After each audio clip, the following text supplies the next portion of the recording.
Akazamaranda Yadoro Shabbat Samaraya Be Deya Tabe De Paraga De Parasa Ode So Baba Kujo So Ye Kaya De Be Do Ji Chi Oba Ji De Be Rabdo Sheva Jo De Dake Je Me De Be Jore Nye Bada Je Shin De Hor Oi Oi Geje Donja Je Je Sheva Da Me De Ne Be Je Dan De Wa Da De Para Tu Chi Da Ye De Ya De De Shu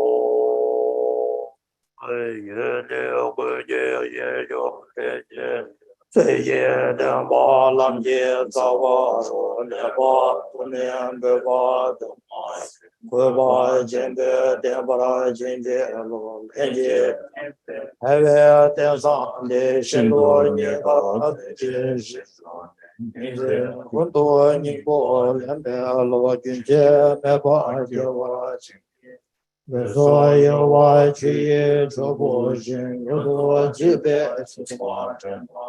几月结束六大这马也刚拿来的七星长马，年把颠簸年年年月，茶仙茶瓦那家公王。别多大大做不了结巴拉，大多巴当天巴真月。结别没我东爱婚结。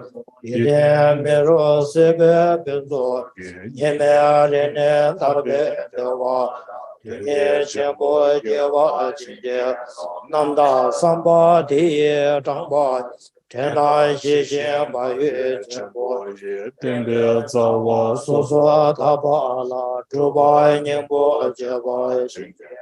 让你习俗了罗瓦吉星，马修周瓦本家天长，当年周瓦周围国家，长久深久中国的情节，三三万吉祥最近的南座，我把每年将军。 no ne 这些罗马拉怎么也差不多罗马来情节，罗北越来越外西些。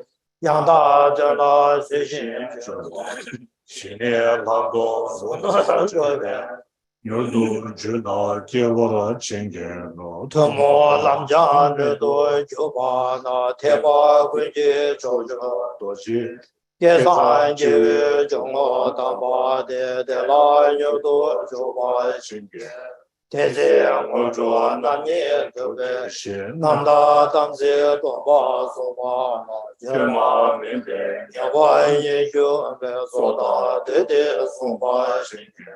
天天去的宁波人家的年那几千多年怎么推荐年度之内明年别所以罗布拉新杰罗德达那萨，准备新年大这些准备做了小的，接到给好多追你我的是我的今天老多说给我更多样的那么这边去给别老罗之间撒到那也也这样子我去唱给我吧有多说说。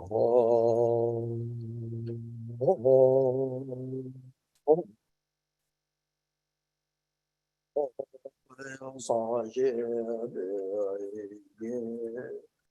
多一些，没有多。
Hello.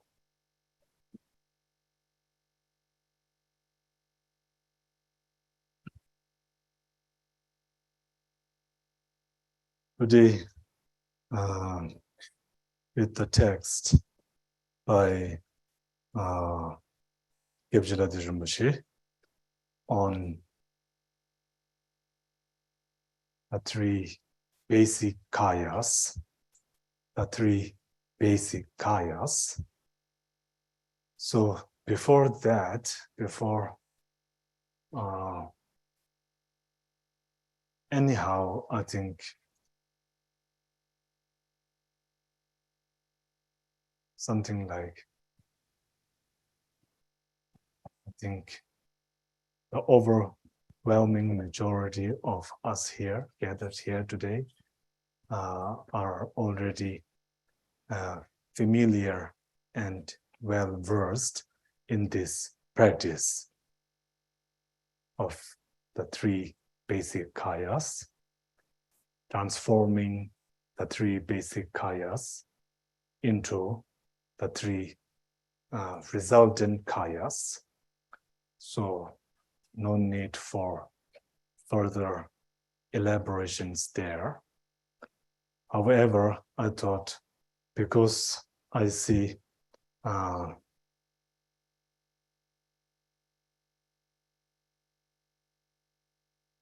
for some of you, I think it will be more beneficial if I give something more like some background information, and somehow with that, then it is also easier for me, right? To not go into the very deep practices. So instead, to go something with very basic dharma. As you know already, that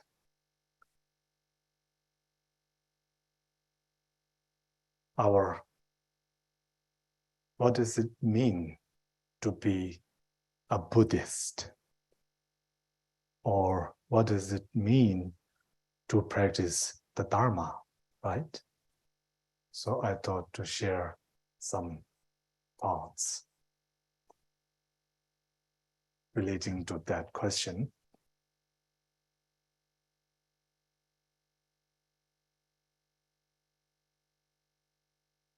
One way of looking at it is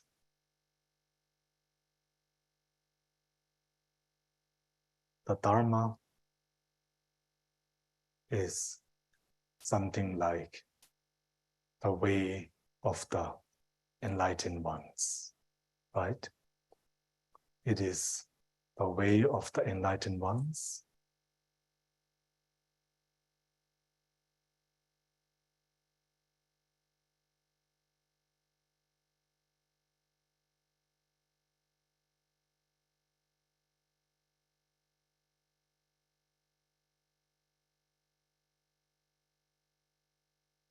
In our present very ordinary state, by which I mean when we are very much absorbed into the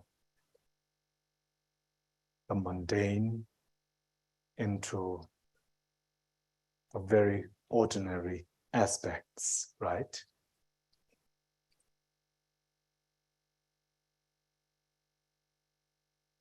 In our current way of thinking, before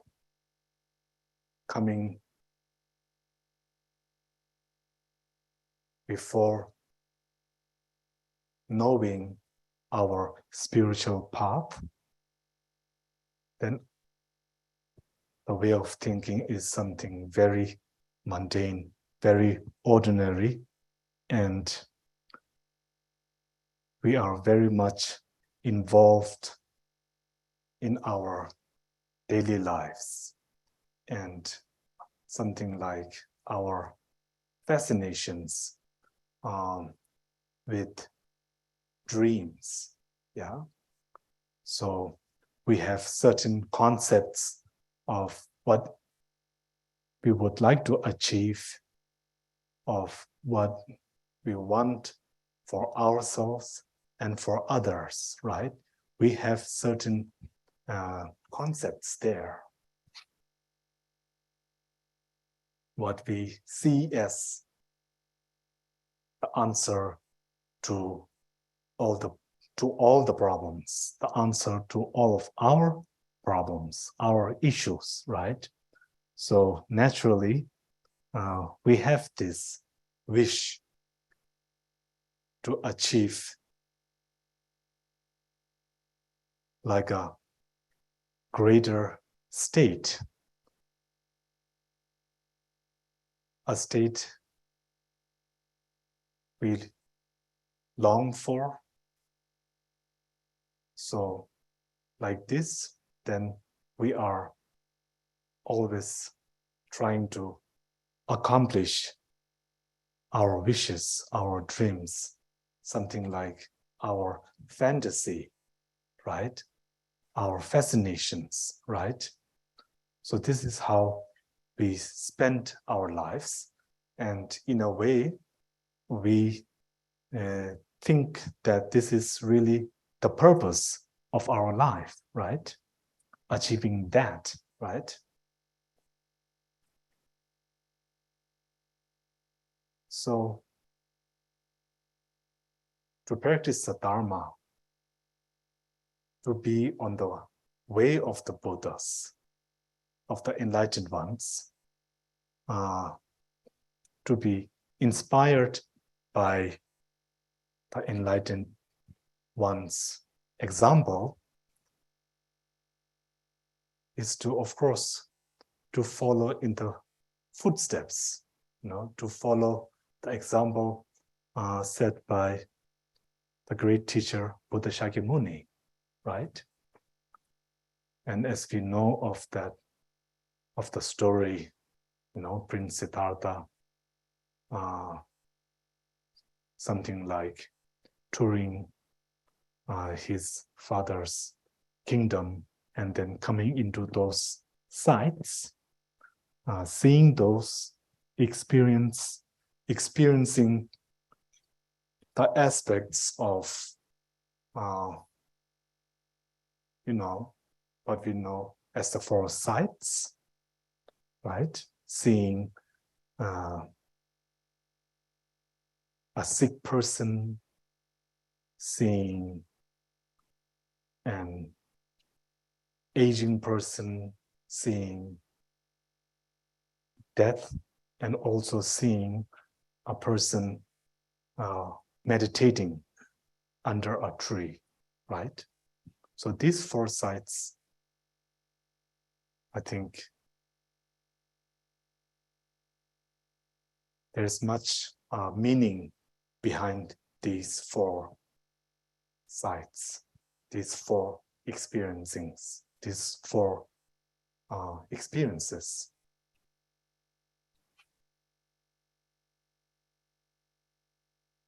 To practice the Dharma, the first thing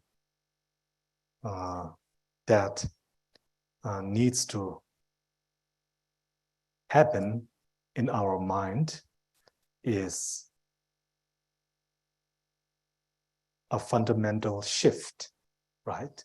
From the previous state, from the previous way of thinking, where we are always trying to chase our dreams and so forth, and always trying to find answer within the scope of just this life, right?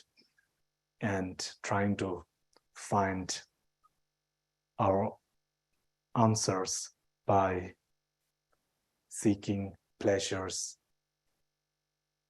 within the scope of just this life, right? Or happiness within the scope of this life. So for that shift to happen, then the first thing is, of course, impermanence, right? To see and experience impermanence. This is an important factor in shifting, in order for this change to take place in our minds, in our direction, in our how we orient our mind, right? So for that to happen, then of course, experiencing impermanence. Impermanence is something like it's a form of change, right? And of course, change always takes place. Everything is changing momentarily. And all it requires is for us to see that, to recognize that, right?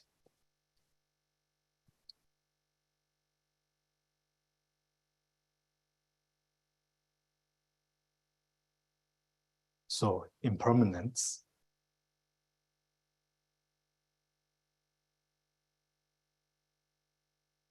without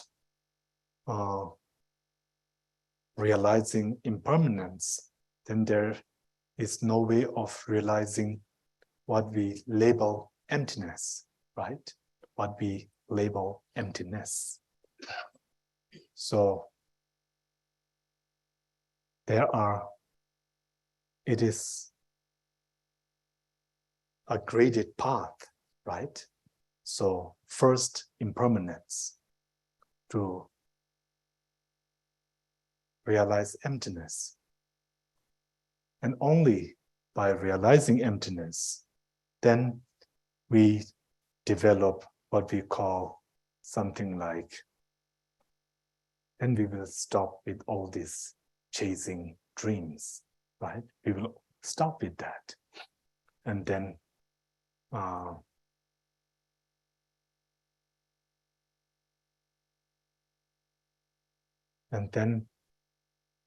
by thinking about cause and effect, right? By thinking of cause and effect, then this helps us understand that the mind simply doesn't stop when our coarse physical form ceases to exist, right? So thinking, studying, contemplating cause and effect helps us in affirming and accepting that the mind's continuum is everlasting, right? That mind's continuum has no end. So cause and effect, this is the second part. And with cause and effect, then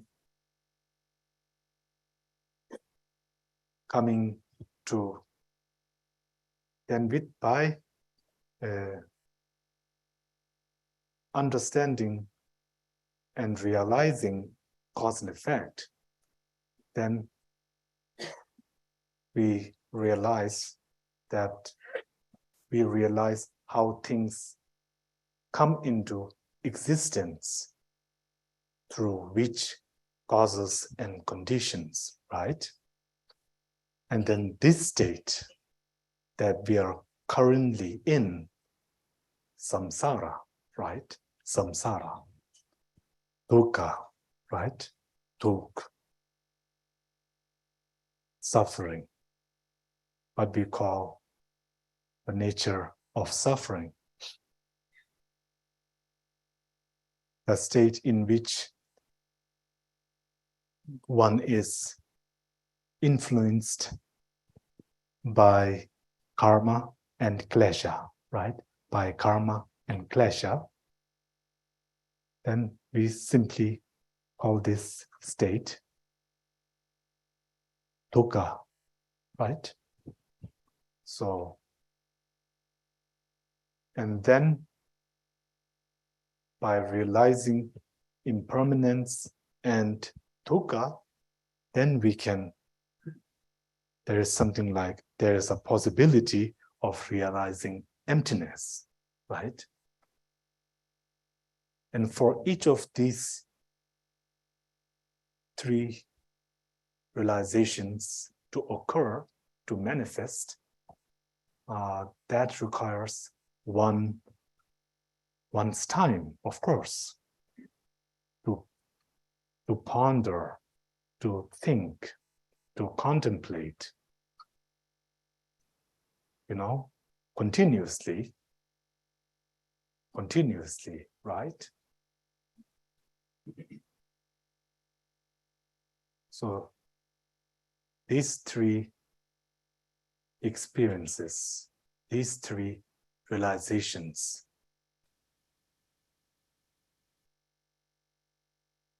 with these three realizations, then we come to these three, then completes what we call faith, right? The realization of impermanence, of the nature of suffering, and the nature of emptiness. These three is the basis of our faith, right?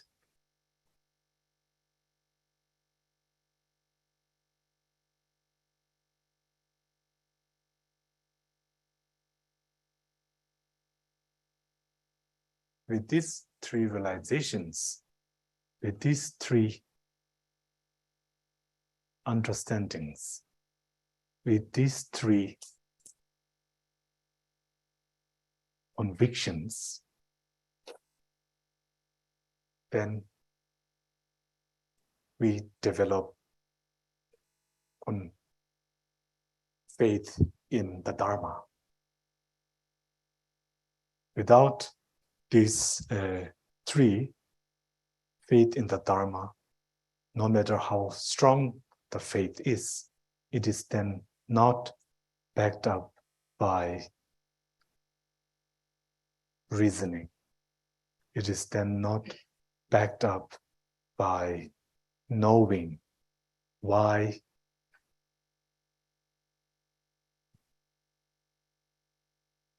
have faith, right? It does not, there's no backing, right? Then it becomes something like routine or something simply that one has to do, something like that, right? So in order to know and to understand why is it beneficial to have faith, then understanding these three things, and not only just like a theoretical understanding, but really accepting it and then applying it, right? So something like a realization of these three aspects, right? The three characteristics as the Buddha taught, right? Three laksana, these three really form like the backbone of our faith, right? So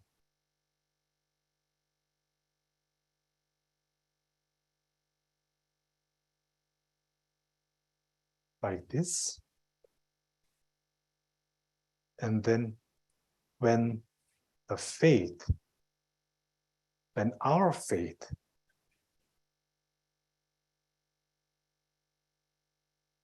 when we have faith out of conviction, out of seeing, out of understanding these three characteristics, then it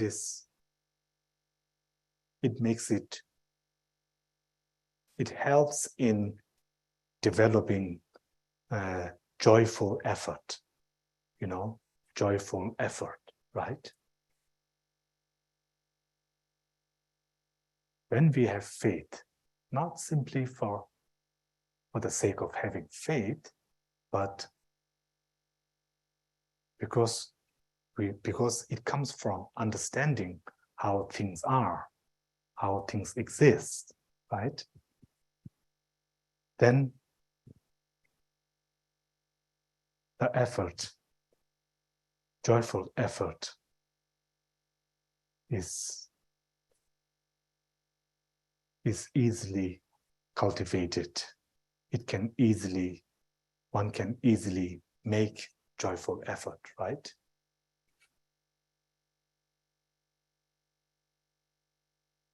Many times we lose something like the joy part in our efforts because we are out of touch with our faith, you know. Not like something like we lose faith, but we are not really thinking about faith. We are not really generating faith in that moment, right? And faith, or another word, something like trust. You know, I think trust is also a good word here. Yeah, 一切, trust. And something like also to develop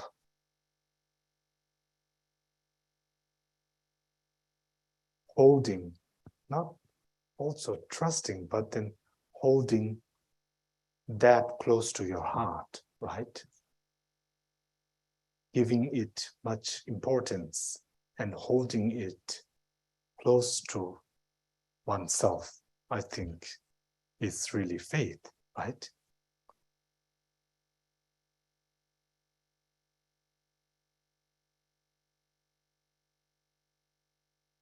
Joyful effort.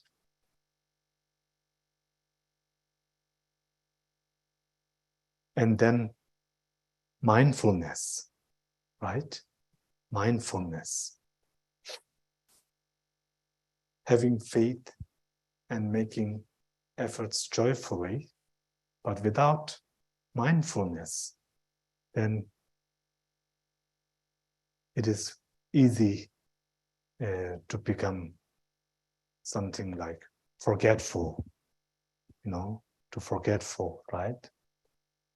Not remembering the points, not remembering the important points, forgetting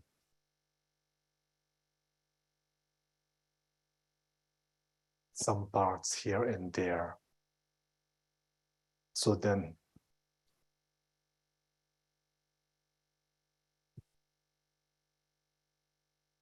mindfulness in relation not only like from like a studying or understanding, not only in that context, but also mindfulness, applying mindfulness in our daily lives, right? In our daily experiences, situations, right?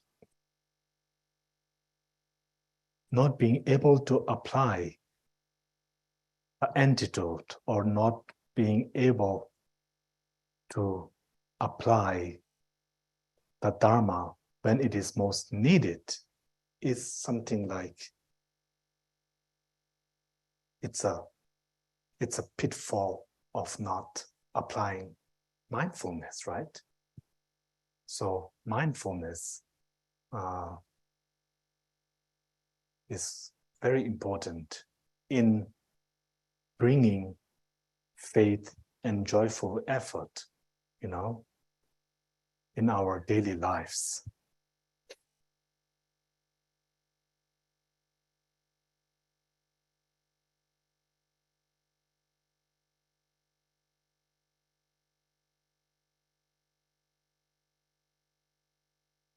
Daily lives, much of that is involving, I think, something like our relationships, our interactions with others, right? how we relate to ourselves, right? A lot of that. So again, mindfulness plays a very important role in that. Not being forgetful, right? Not being forgetful, always applying mindfulness.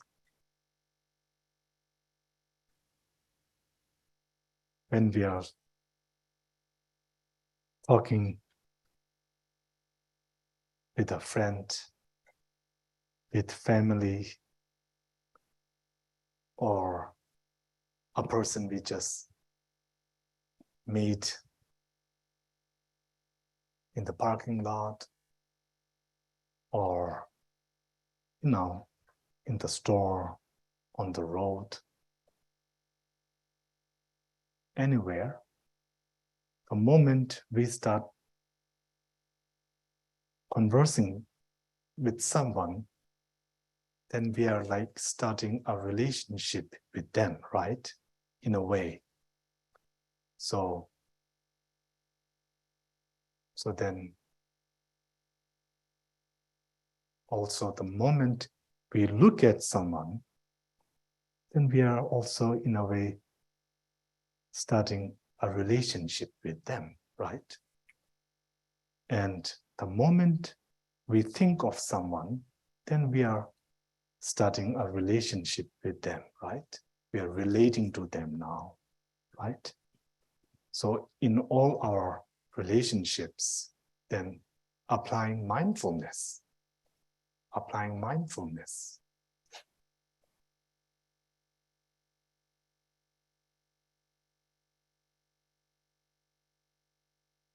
Because thoughts arise. Thoughts will rise. We may not be able to stop them, right? But we can still work with our thoughts. This we can. And with mindfulness, it makes it easier. It makes it easier to work with our thoughts.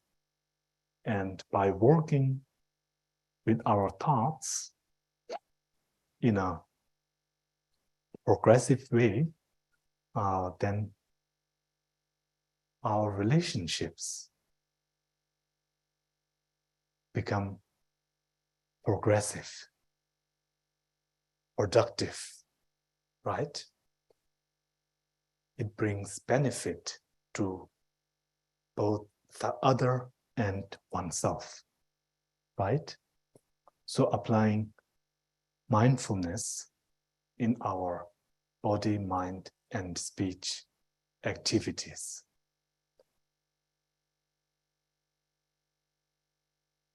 This is a very important part of karma, right? Because karma isn't simply, it's not really about, it is not like a belief system. Karma shouldn't be sort of degraded to that level, just like it's a belief system. I believe in karma. It shouldn't just be like that, but really, you are the karma, right? You are creating your karma, every single moment, in all your actions, you are creating karma. You are the creator of your karma, right? So then to create karma responsibly, how is it? What? Responsibly. How? Now it's like English class for me.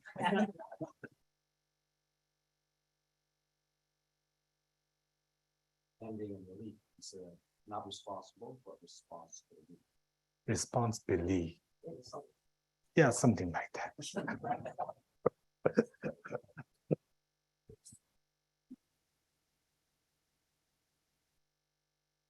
So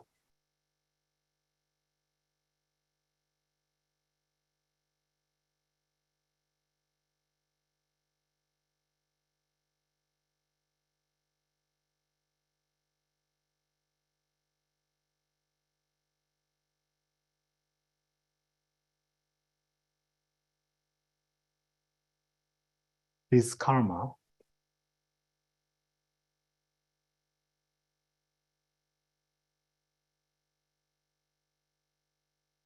the physical and the verbal karma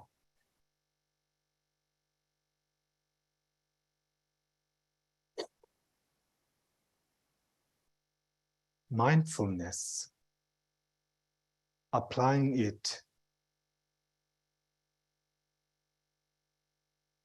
in this way even applying mindfulness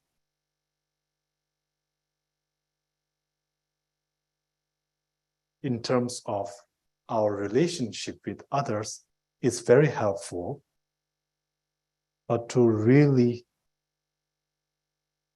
improve our relationships with others, then first we have to see how we relate to ourselves, right? How we relate with ourselves, how we see ourselves, how we look at ourselves. This is, I think, very important. If we are not able to work with how we relate and how we see ourselves, then we cannot. Then if we only try to work with our relationship with others, we are more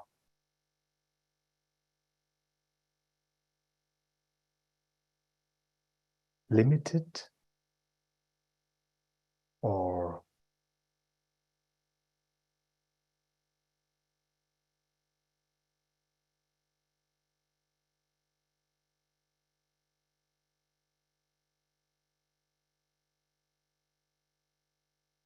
if we are not able to, if we do not really look at ourselves, if we do not look at how we see ourselves, and if we do not recognize how we see ourselves, then we will not be able to really bring the Dharma into our relationship with others, right? So this is, again, very important to periodically look at how we see ourselves, where do we place ourselves, right? And to analyze, like when I look at others, of course, at first we don't have to really look into our minds or our thoughts, but maybe we can be more mindful of our verbal speech, This could be an indicator, right? To break down our speech, how we address others, right?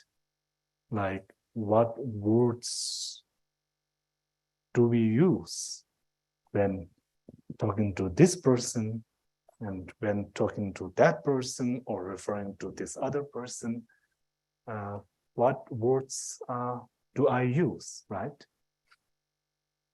This is, I think, a good way. Maybe it would be a good idea to sometimes record our conversations. Of course, with permission from the other person, and then to listen to ourselves. How did I talk? What words did I use, right? Of course, if you record this, of course, we need the permission of the other person. Very important, right? And this, I think somehow, or to at least be aware in our speech, because then we might catch one word here and there, and this could be indicative of what's going on in our minds, or how we view the other person in relation to ourselves, right? So applying mindfulness, and then in terms of applying mindfulness on karma, then ultimately it comes to looking at how we view ourselves,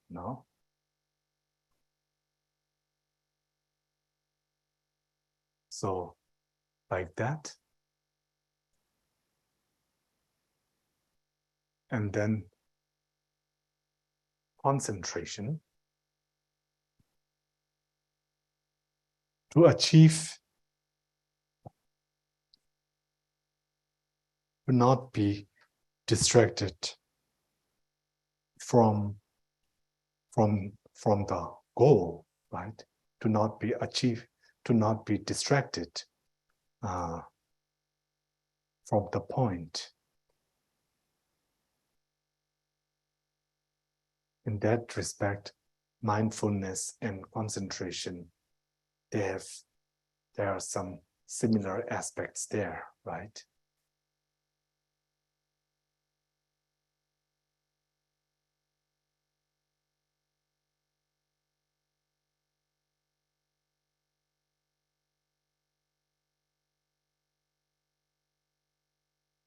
Without concentration, then no matter how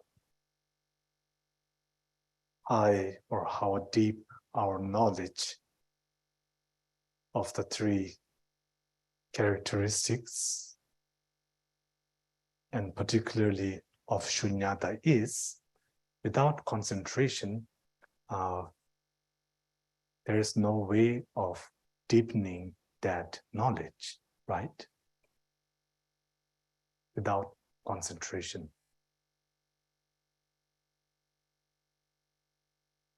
So, shamatha meditation, without this, then there's no way to deepen that experience.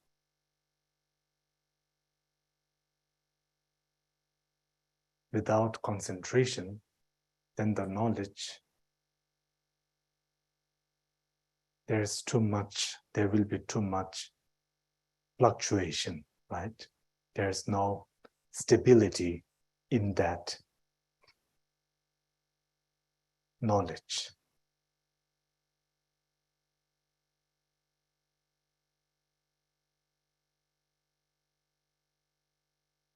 And then finally, wisdom, insight,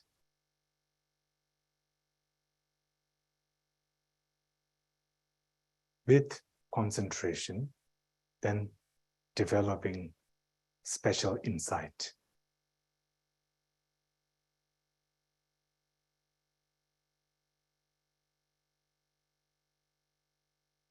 So these final two parts, in a classical context, it is on something like shamatha and vipassana, right? But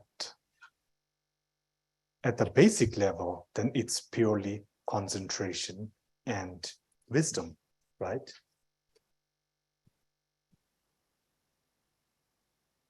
It is something like being focused and then having discernment, focused discernment, right? So combining these two, it is something like focused discernment.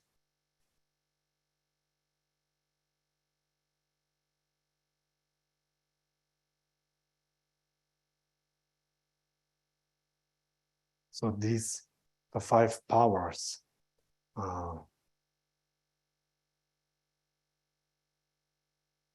depending on the context, generally speaking, I think then these 5 are, of course, universal values that we all have, to some degree, in different doses. We all have these 5 factors, right? That bring strength, that strengthens our mind, gives power to our minds. They are sometimes also called 왕봉아 쓰지? faculties를 말아? 왕봉아. 계속 왕봉아 써야 줘. Now. Faculties 말아? 그래. So in some contexts, these 5 are called like the 5 faculties. In other contexts, the 5 powers, something like that, right?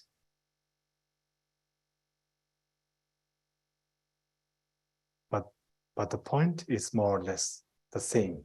These 5 factors then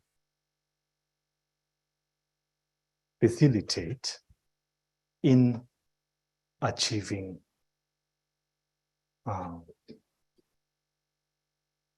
in deepening our minds, in strengthening our minds, right? These 5 factors, they bring the mind to a different state. They bring the mind to a clearer state, to a less confused state, right? They facilitate and they give the power in that way, right? To lessen the confusions, right? To lessen the afflictions, to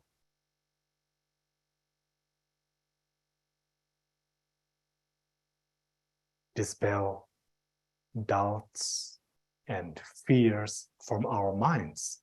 These 5 factors are very important, yeah?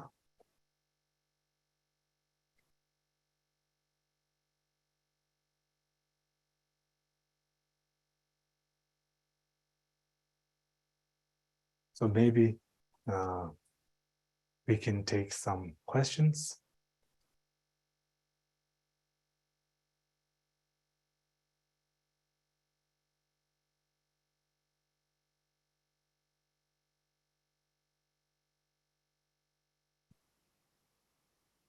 Thank you, Rinpoche.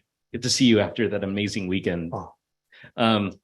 Can you list the 5 factors? I'm not sure if I fully comprehended. Is it concentration, wisdom, insight, karma, and faith? Is that? The 5 factors, I think they are in this order: faith, joyful effort, mindfulness, concentration, and wisdom. Thank you, Rinpoche. Thank you.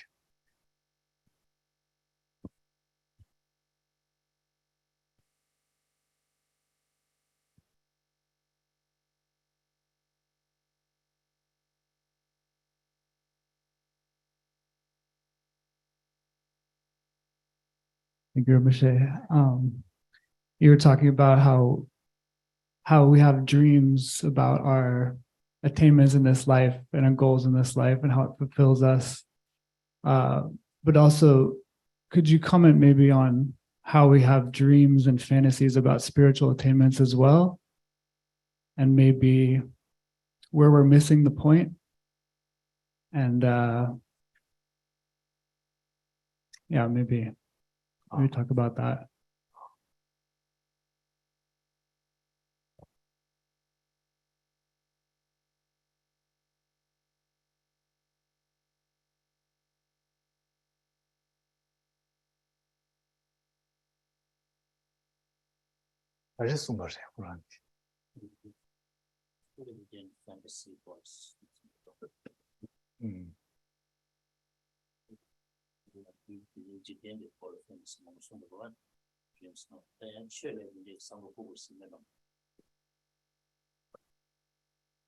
I think we are all familiar with this term, spiritual materialism, something like that.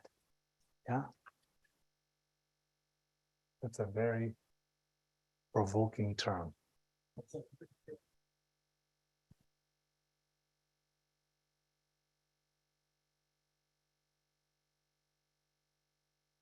The thing is, yes, we also have our hopes that, relate to our spiritual path, right? Spiritual goals. For me, this is very, I think I could say it like this. When it comes to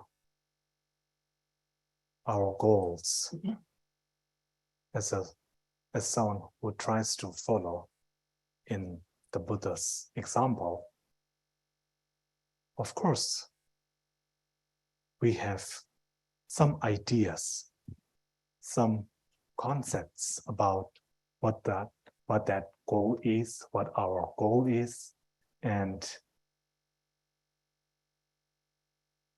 of course we practice in our ways, and sometimes we also become a little attached to our practices, right? Or sometimes we may become overly attached to our practices, and then also to the various nuances, like the details, how sometimes we are like, when we are making offering bowls, then how we could be, it should be just like exactly, like just this much. This is now like the gap is too big. It has to be just like right there.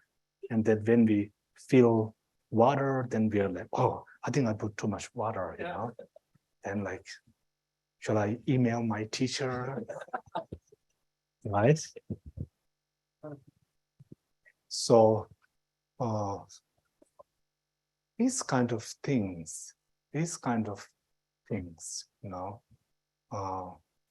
I don't know much about this term spiritual materialism, and also I don't know really the background of that so well.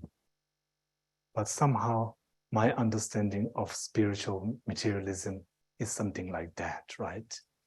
It's like we try to be spiritual, and then of course we have obviously, as seekers, obviously we have not realized everything, not yet, right? And we have to work with what we have, right? So we have many of these basic mental factors, they're still very much part of our lives. As as practitioners, then instead of wishing for something that is not very productive, then for the time being, we work with those universal values and then try to shift, try to shift towards something else, right? Using like the same tools we had before, right?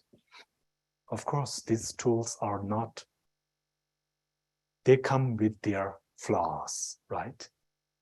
We have these patterns, and in that practice, in that on that path, we go back to our patterns, right?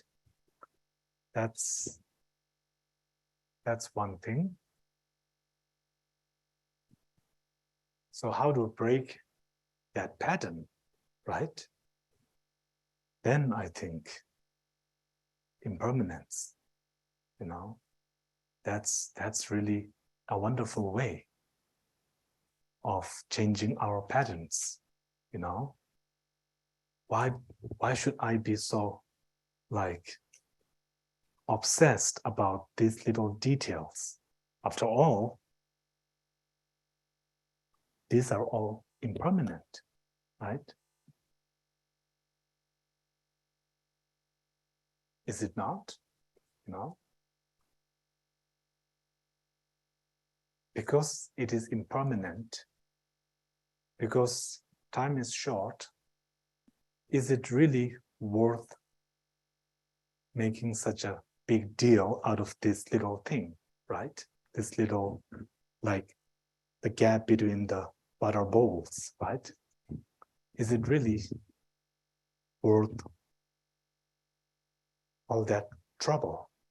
And when you put that into context with impermanence, then I think it helps, it helps to somehow bring this like obsessiveness down, right? And then trying to link, for example, water offering bowls. What is the benefit of that? If we are able to see beyond just all these minute details and then see the point of it, right? If we can link our actions to the point of why we are engaging in this in the first place, that is, I think, also helpful. It helps us to go beyond the material aspect, and more into spiritual, right? More into spiritual. All this imagery that we have and the Bompa, all of this, I think, there are reasons why they are put in this way, why these colors are used. There is it's like in a way, a science, there's a science behind that, right? So to understand this, then I think if we understand the significance and really the point of engaging in our practices, then I think it really helps us overcome this kind of something like fantasy, right? And I feel that with impermanence, a point isn't to become something like develop a nihilistic attitude towards life. Of course, that is not the point. The point is so that when we are in samsara, when we are enjoying some things, then we don't do so with so much attachment, right? That we understand its reality, right? We understand its nature, its impermanent state. And that, I think, is so helpful, you know, it's so helpful in sort of letting go of this over attachment, right? This over grasping, right? So impermanence, I think, to really bring impermanence in our in how we see, in how we relate in our lives, then there's, I think, some change. It brings some change. Without impermanence, without bringing impermanence in our minds, then our mind, it will always be in this pattern. It will always repeat that pattern, you know. So I think like this.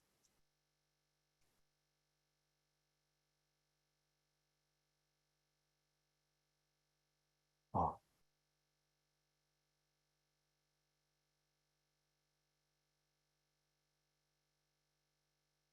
Sure. You've taught us that you can't really realize emptiness except within a kind of a non-dual state at the deepest level of consciousness. Yet most of us are having to meditate on emptiness and more sutra perfection level. So what level of realization of emptiness is possible from the sutra level type of practice? And then how does that feed into and become an ingredient for our tantric practice?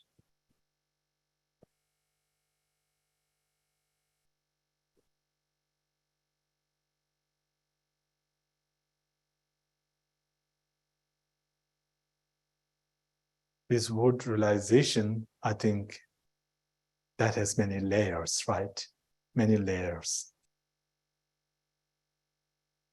Depending on the context, right? Depending on the context of how that word is used. At the sutra level, let us go with non-dualistic realization of emptiness. Then this is, we say, the part of seeing, right? On the part of seeing, right?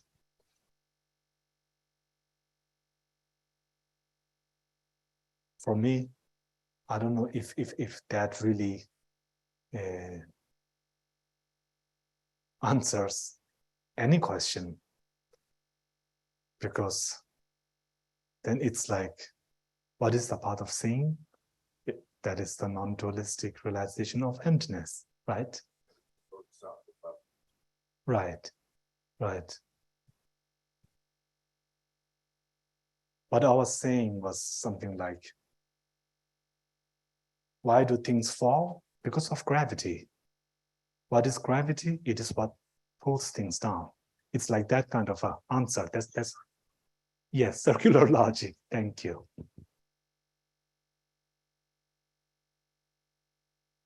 So sometimes I ask myself, what is the point of asking such a question?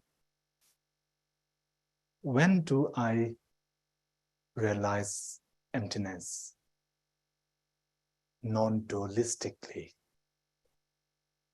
If I have this question, if I ask this question, who can answer that question? And if someone does answer my question, Well, then does it really answer my question? Because if what this person just said really answers my question, well, then I knew that answer already from the books, right? So when,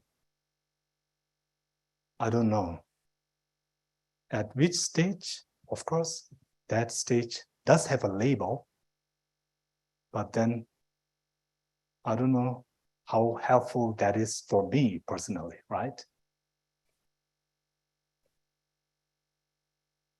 It's interesting. By the way, I just created a question out of nothing and then sort of gave my own answers to that. It's unrelated to your question. Your question is very, it comes from much studying Lamrim, the sutras, and so many more. And we have, I think, talked something along those lines before.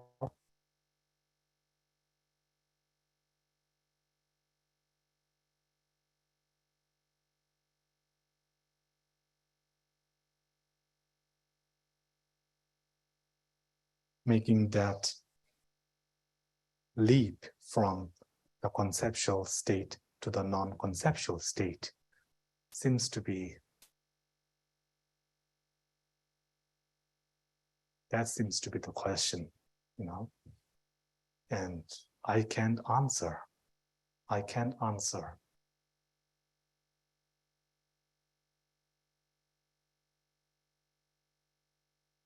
At least from the sutra, then those two states of the realization of emptiness, conceptual realization and non-conceptual realization. Now, let's just use realization like that. They are one continuum, right? They are one continuum. That conceptual realization gradually transforms into a non-conceptual realization, right?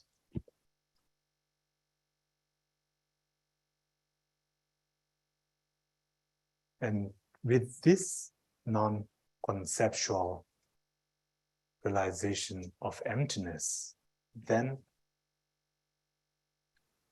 when one enters the Anuttara Yoga tantric path, of course, this is very helpful, right? This jnana is the wisdom aspect in your Anuttara Yoga tantric practice, and you use this very jnana in order to develop great bliss, right? In order to develop great bliss, I think. But then, as you know, is this jnana enough?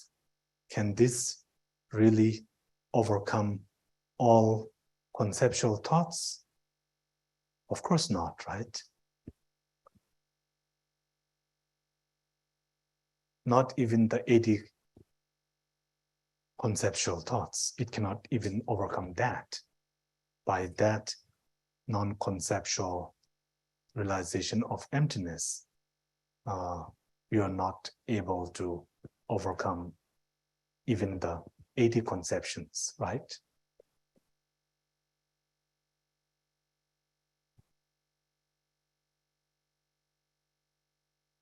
So then to develop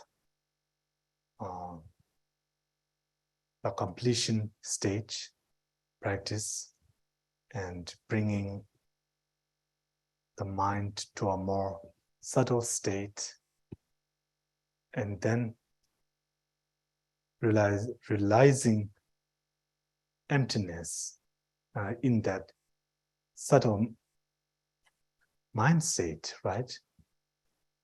This is what is then used in the Anuttara Yoga Tantric practice. So this, I think we all know that, right?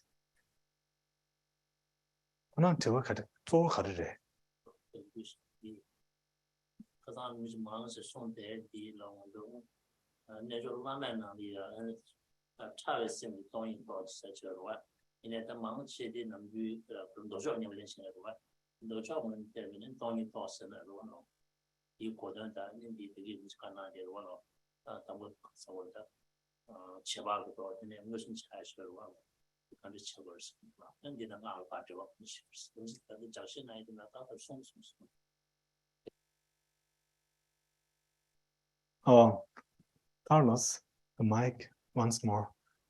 I would really like to understand the question.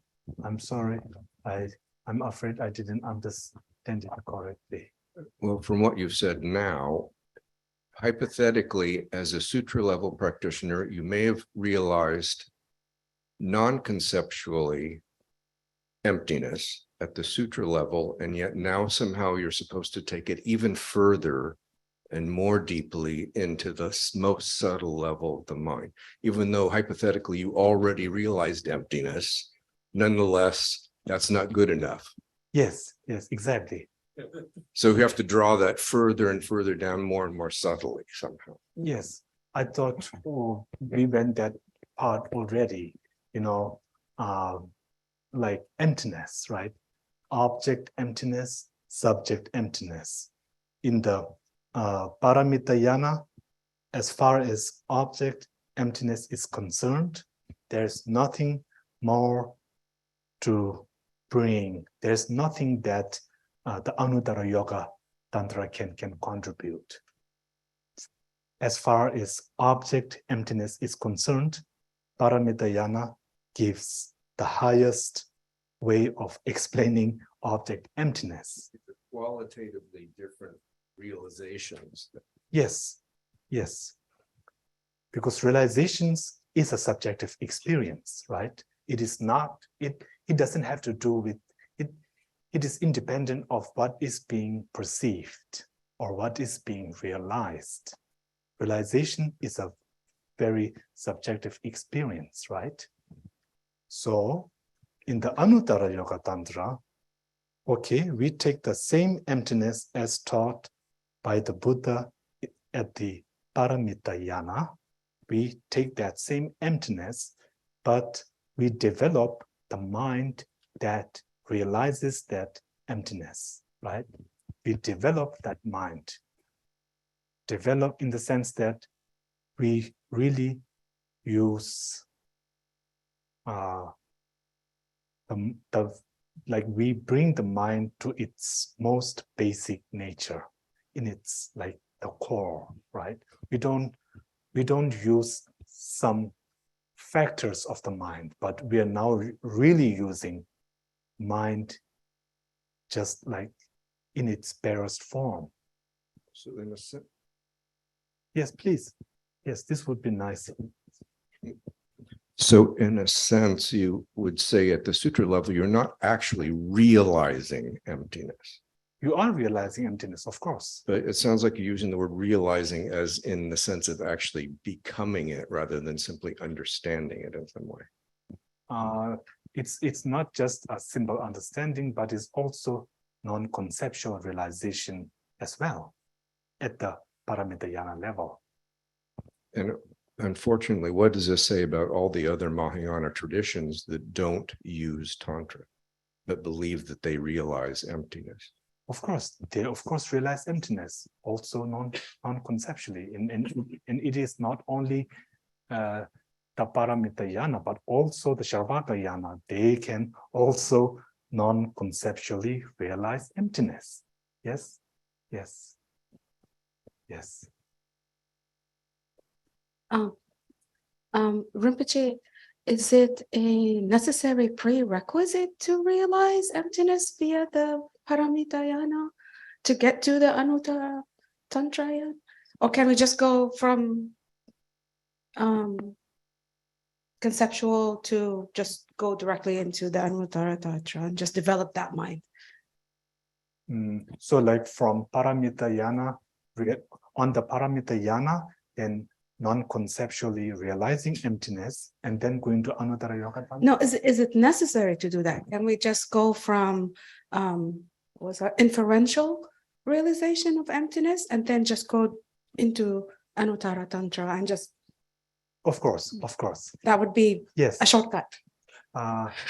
Yes. So sort of. Yeah. Yeah. So like a practitioner who doesn't go through Paramitayana but enters Anuttara Yoga Tantra directly, then might develop first inferential knowledge. Yes. And then gradually, and then progress from there. Perfect. Thank you. Yes.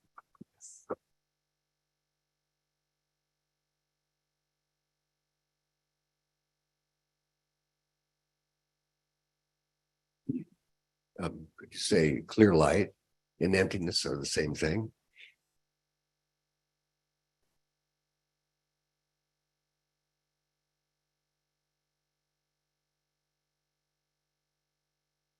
Clear light and emptiness are the same thing. So clear light, there's also what we call death clear light. So this is something that occurs, I think, karmically. So anyone who is under the influence of karma and klesha and going through the dying process, and which then culminates in what we call the death clear light. So an ordinary being, let us say, someone who has not practiced the Anuttara Yoga Tantra, when they go through the dying process, and then the dying process culminates in clear light, right? It culminates with the clear light, and this is called the death clear light. So that is clear light, but it is not a realization of emptiness.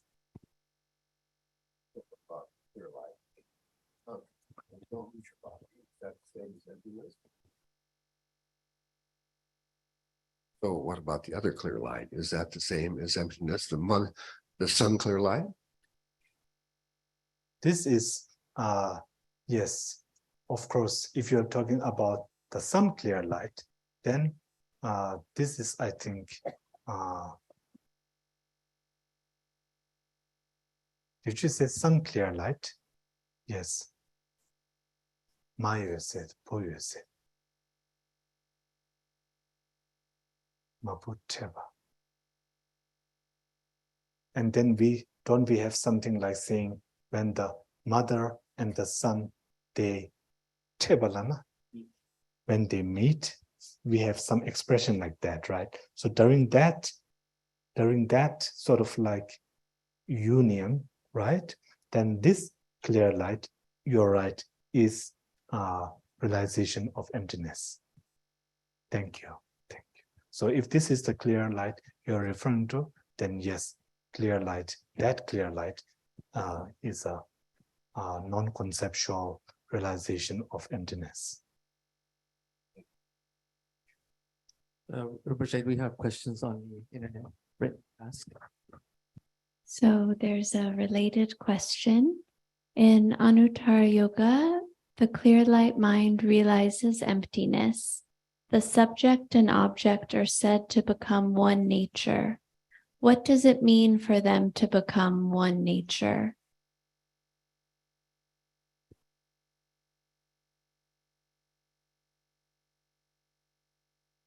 One nature, I think here really means non-dualistic. A non-dualistic realization of emptiness. From the viewpoint of that realization, their emptiness is not an object, right? From the viewpoint of that realization, emptiness is not an object.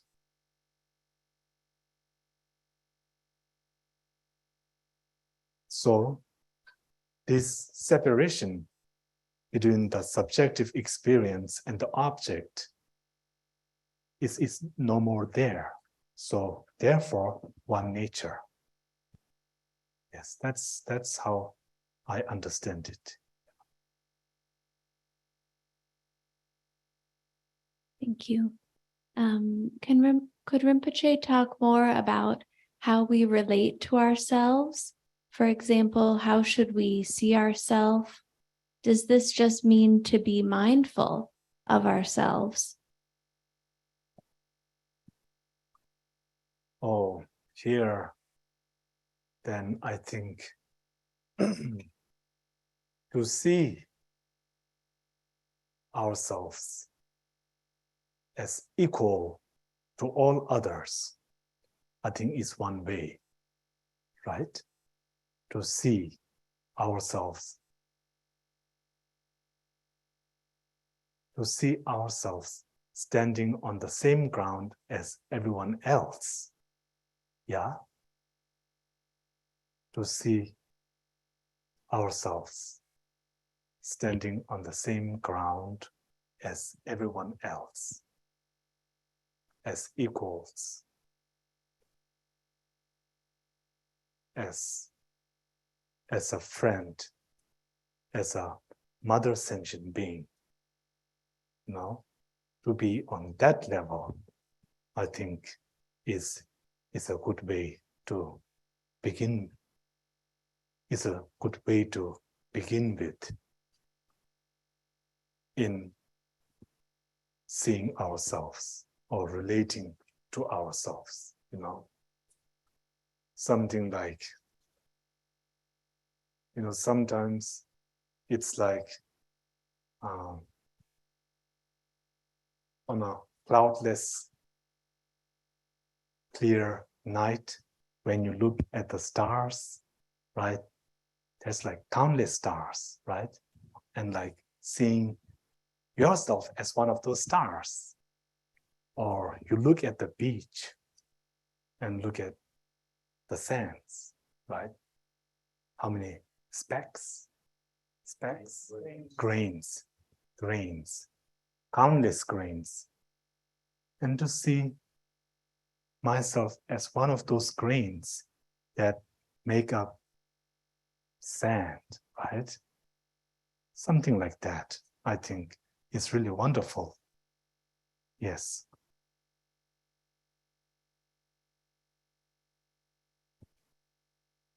Could you say a bit more about the power of joyful effort and share some examples?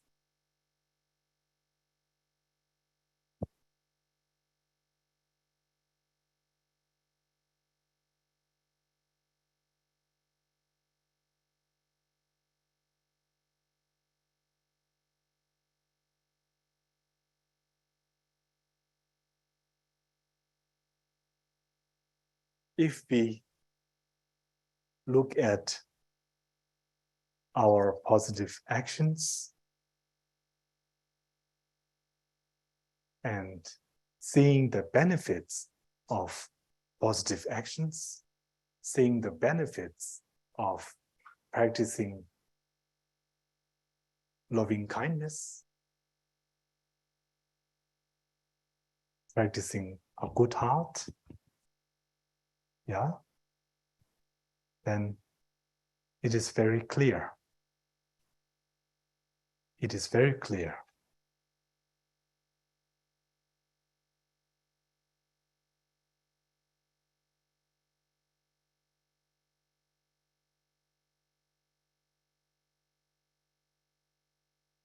You have done that. You all have done that. And we all know that, right?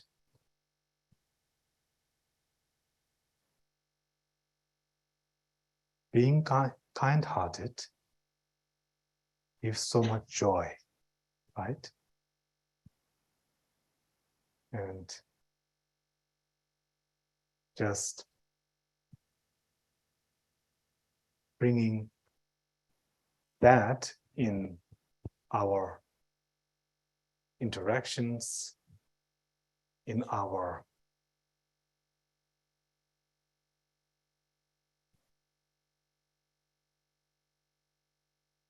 viewing, in our thoughts, in our feelings. Yeah, just being kind-hearted, right? Just being in compassion. You know, what can be more joyful than that, right? So I think it is very clear. Yes. And this is a follow-up to the first online question. She asks, why does that clear light mind not experience emptiness as an object at that point? Can we have subject-object non-dual experience besides that state where clear light mind realizes emptiness? Besides, right? Yes. Yes. Like as we were talking before, I think at the Sharvaga Yana, the path of seeing, Paditkiya Buddha Yana, path of seeing, the Paramita Yana, path of seeing, and also the path of meditation and the path of no more learning, there are various states in which there is this manifesting, experiencing of emptiness non-dualistically, right? So in these states, then clear light is still not manifest. Clear light is still dormant. Yes.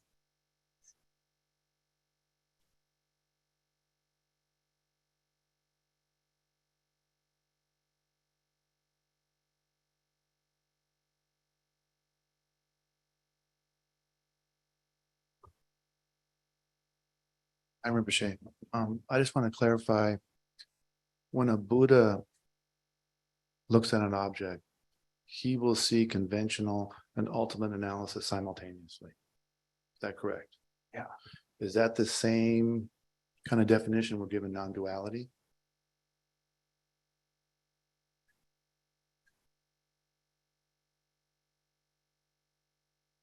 I never looked at it that way, but I think you're right. Okay.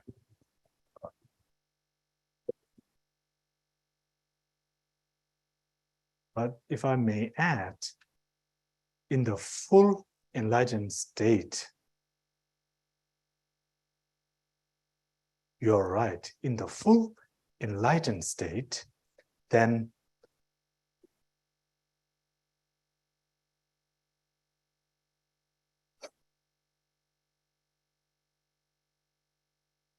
seeing the base of emptiness and emptiness simultaneously is also a non-dualistic realization of emptiness. Absolutely true there. But we have to say in the full enlightened state, right?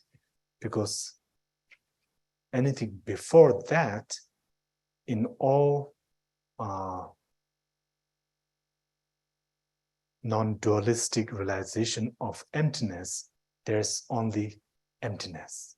There is no seeing of the two truths simultaneously, right? So yes, like that, I think.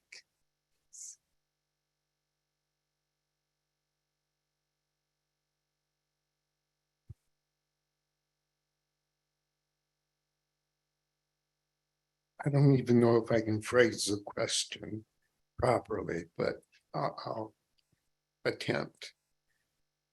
Emptiness is emptiness, whether you attain that state in the Shrivaka path or in the Tantric path. So the question I have is, they say the Tantric path is the quick path. And could you explain how I assume the quick path means that you're attaining a realization of the emptiness via the Tantric path.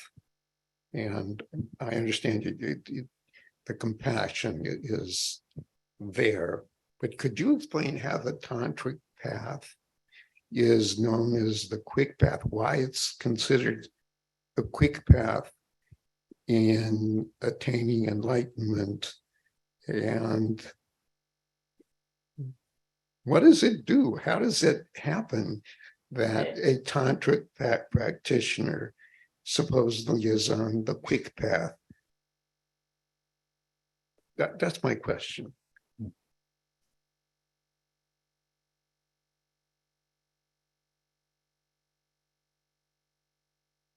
If I understood something like how I've understood it according to that, then in the non-tantric path, because we are only utilizing our coarse minds, our coarse mental consciousnesses to realize emptiness.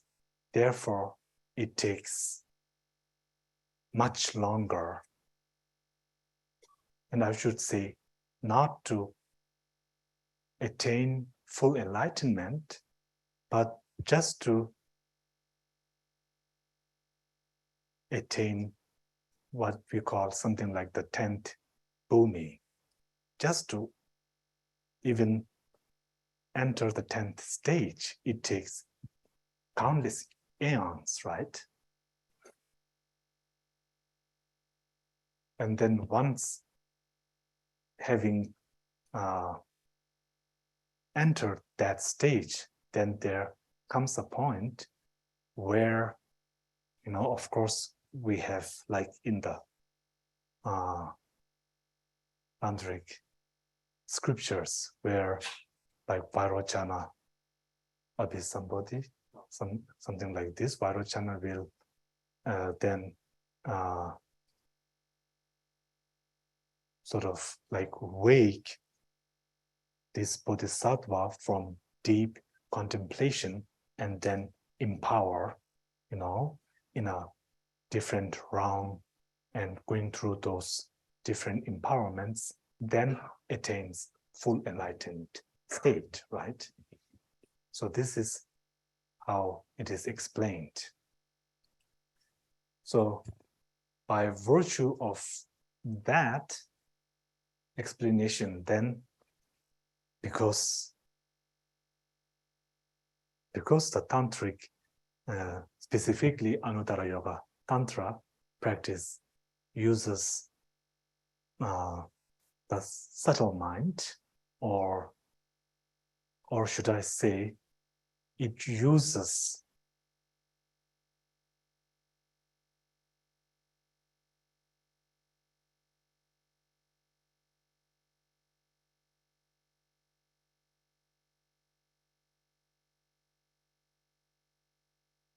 all of the mind state,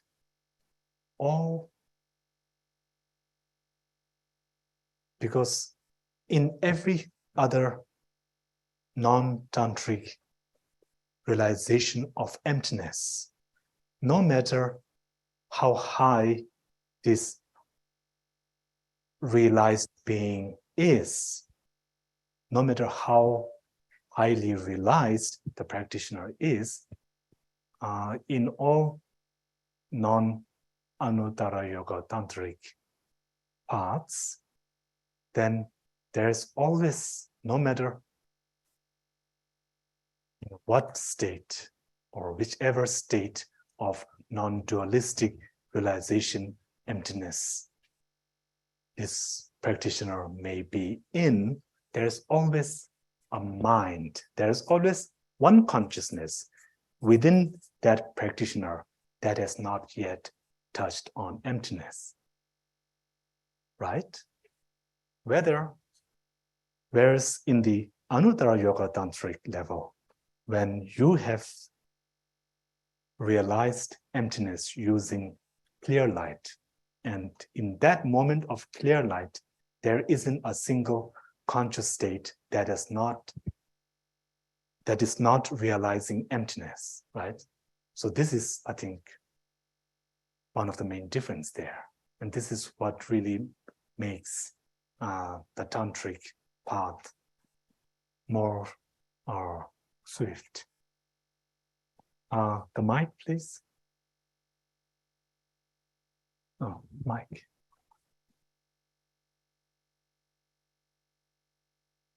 And the way I understand it, you're saying that the realization of emptiness on the sutra path is somehow different than the realization of emptiness on the tantric path.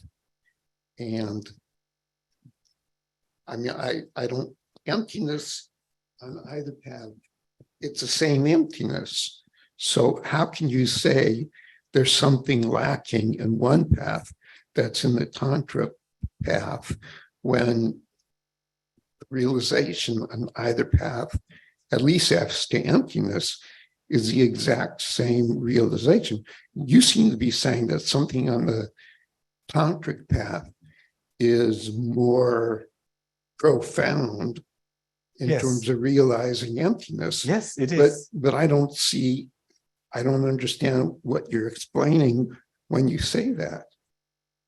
Okay, it is more profound because of its state, simply of its state, because it is the most subtlest mental state there is.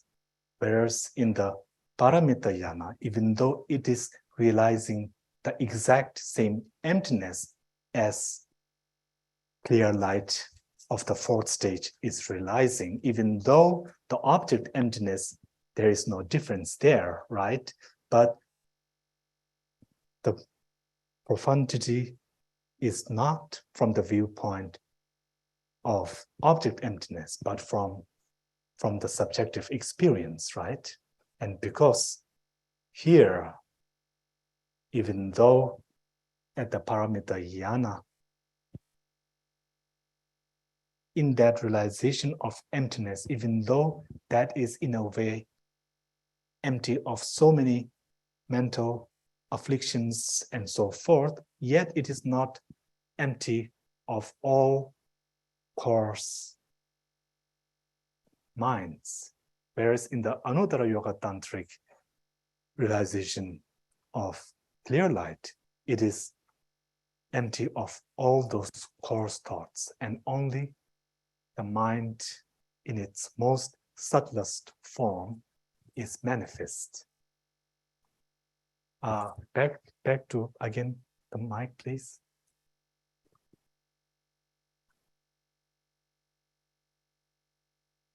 So the way I understand what you're saying is when a Sutrayana practitioner realizes emptiness, he still has a little ways to go to completely wipe the mirror clean, because there's some residue of delusions or things like that that are in his mind stream that are wiped clean when a tantric practitioner realizes the end of the path. Okay, let's use like an example. All right. So let's say that so I'm looking at something through outside through the windows. I can see the electric pole. I can see it, right? But because there's something on the mirror, it is not so clear, right? But if the mirror was like polished and it was empty of all those things that are sort of clogging my view, then it is more clear, right? Does that make sense? A glass. Okay. Does that make sense? Actually, it doesn't. It doesn't, because if I use this logic, then I would be contradicting myself, right? And then I would have to end up with saying that that the non-anuttara yoga tantric non-dualistic realization of emptiness has like some things clogging it. But of course, that's not the case. They are both equal in the way that they both non-dualistically clearly realized emptiness, all equally, right? So that's not that glass and the pole. That's not a good example, right? So then, how about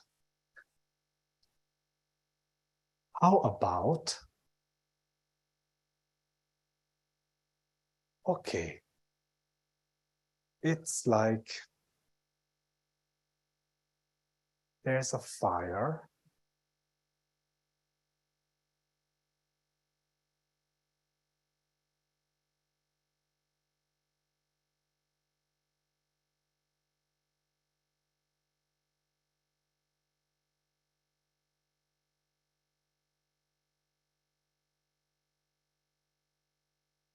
Profoundness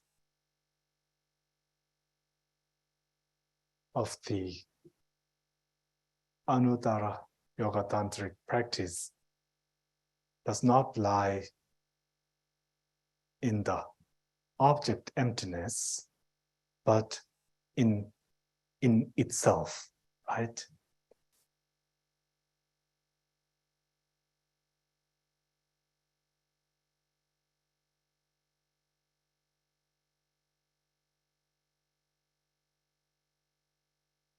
To really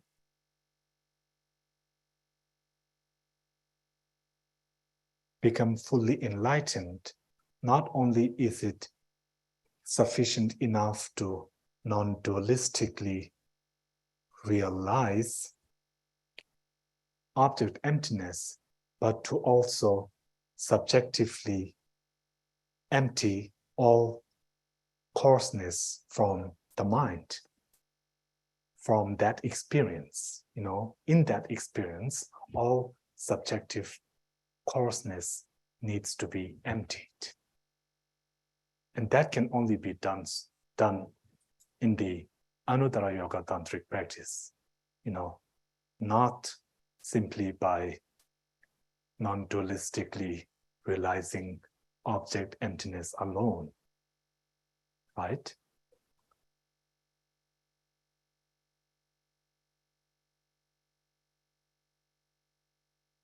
But then you've heard this 1,000 times before.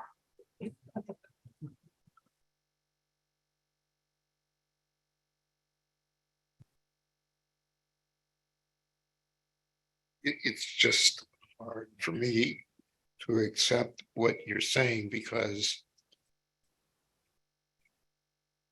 my question is kind of like, they say it's the fast path, tantric, and yet I'm just missing something about what you're saying, because what I'm so should I, so is your question coming, your question is, why is the tantric path really fast? That is the main point, right? I think so. Okay. As opposed to, I mean, I understand emptiness is emptiness on either path. So why do they say the tantric path is the path that's the fast path? Mhm. Now, they do say it's a dangerous path, Uh-huh. path too. Uh-huh. And so the fact that on the tantric path, not that when you realize object emptiness, you can not only do you realize object emptiness, but the subjective experience is really subjective emptiness. That fact really doesn't really make it's not a rationale. It's not good enough of a reason it being the fast path, right? Yeah. Okay. How about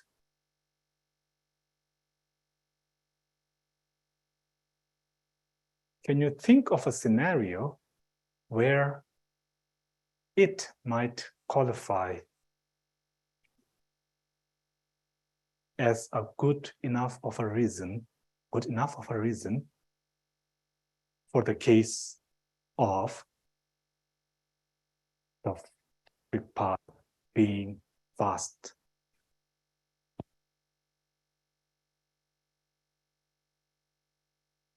They say that the tantric path, you're just bringing in all the winds into the central channel and to the heart chakra. And I assume that's not happening on the Sutriyana path. So maybe that's the difference. But you're the expert now.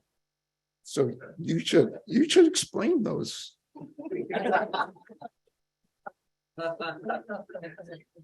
But you would also agree that in order to know emptiness using clear mind would require everything you just said.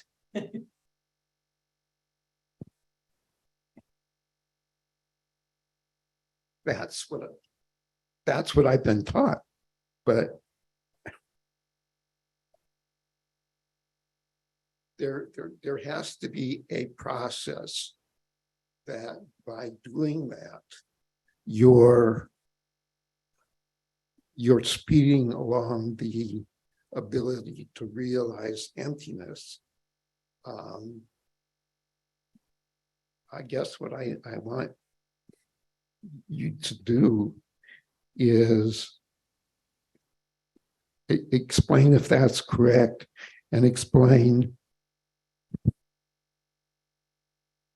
maybe why that would happen more quickly on the tantric path.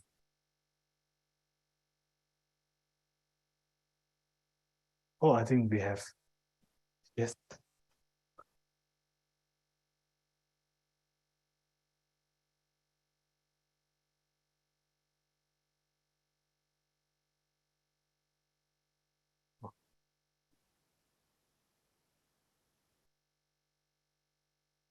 Just some blessing I thought to share what come to my mind, that on the tantric path, because it's realized with a very subtle mind, it will be affected on all states of awakening, sleeping, or going to the death. So it's much more subtle. And if, for example, this practitioner realizes in more grosser mind, regular mind, it will be not so affected. Like, for example, affliction still can have a power to rise in certain level, and with subtle mind, it will be much more difficult for them to rise, and possible even that, I'm not sure, but possible that they couldn't arise. I'm not sure. Is it? Yes. On the 10th stage, are there afflictions?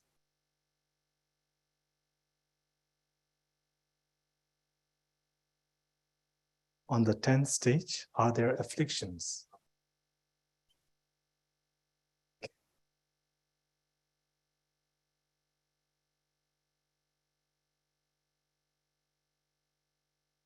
I think all of afflictions are overcome on the 8th bhumi, right?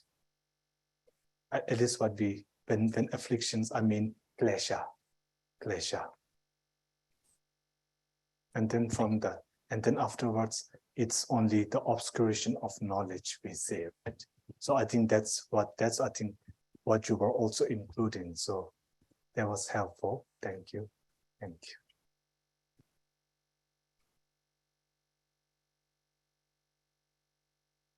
I guess I was wondering if it's maybe that the window example, which I liked, was conceptual. And if you think about the channels or the kleshas, maybe they exist. That subtle level is at a kind of basically the body and within the body. So you can have conceptualization or not emptiness of objects around you that you perceive, but what maybe we're talking about with anuttara is some kind of way of getting at this deeper level. I was wondering if that is kind of part of is the right track.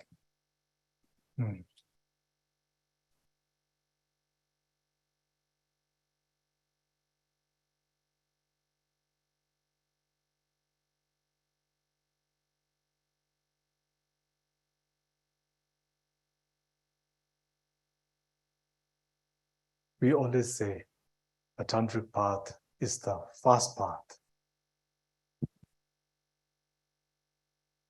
right? Maybe it is a combination of, let us say, the method aspect,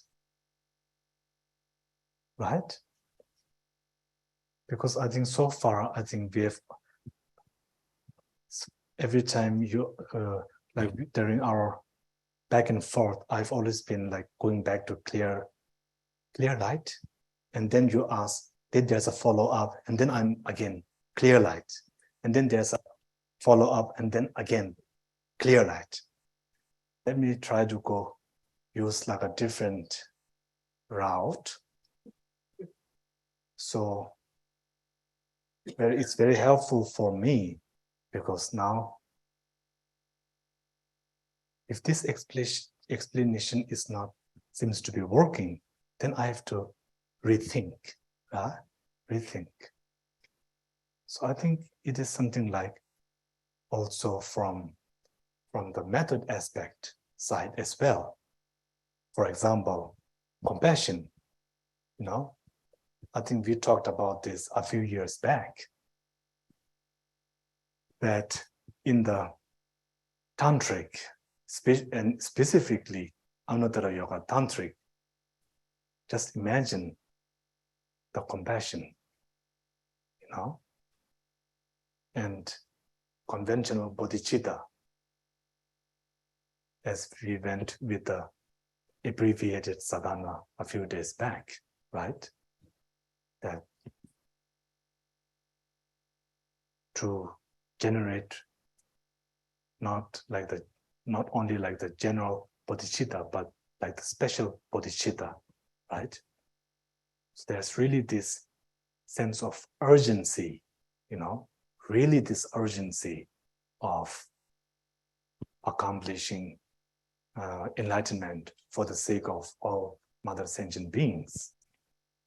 And there's really this urgency, to do it in a few lifetimes or in this very lifetime, So maybe it's somehow connected, from with the compassion and the urgency of that, the urgency. And then one way that gives it something like more effectiveness is by combining emptiness deity yoga, right? Combining emptiness deity yoga, where within one path, you are accumulating both merits, right? Accumulation of like merits and wisdom, accumulation of jnana, right? These two accumulation, you are now simultaneously accumulating that with one mind, with one meditation sitting, with one mind, right? So when I think of all these different factors, then it's like something like, okay, the tantric path, because in the motivation, in the application, in combining the method and the wisdom, and also something like inseparable method wisdom.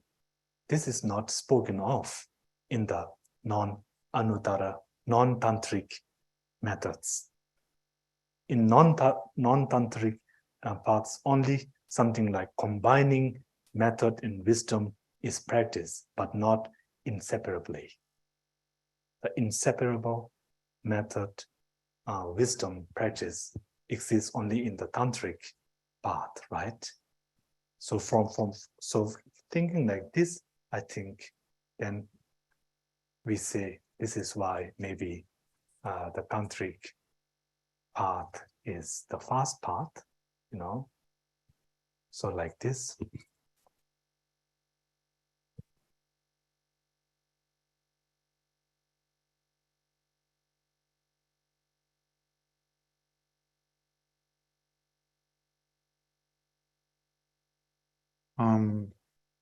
You think Rinpoche is guru yoga more emphasized in the tantric path, seeing your guru inseparable from the deity? Would that contribute to being more a faster path? Definitely, yes, yes. So I think we're going to come to an end pretty soon, but I just thought of some examples. So this is not explaining, I think, what you just said.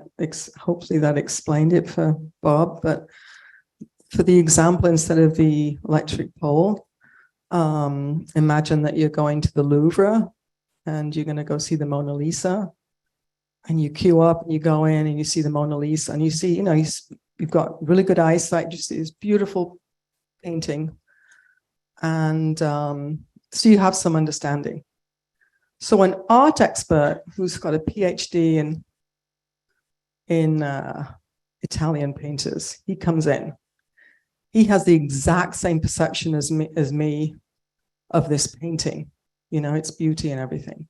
But his understanding is way more involved and advanced than mine.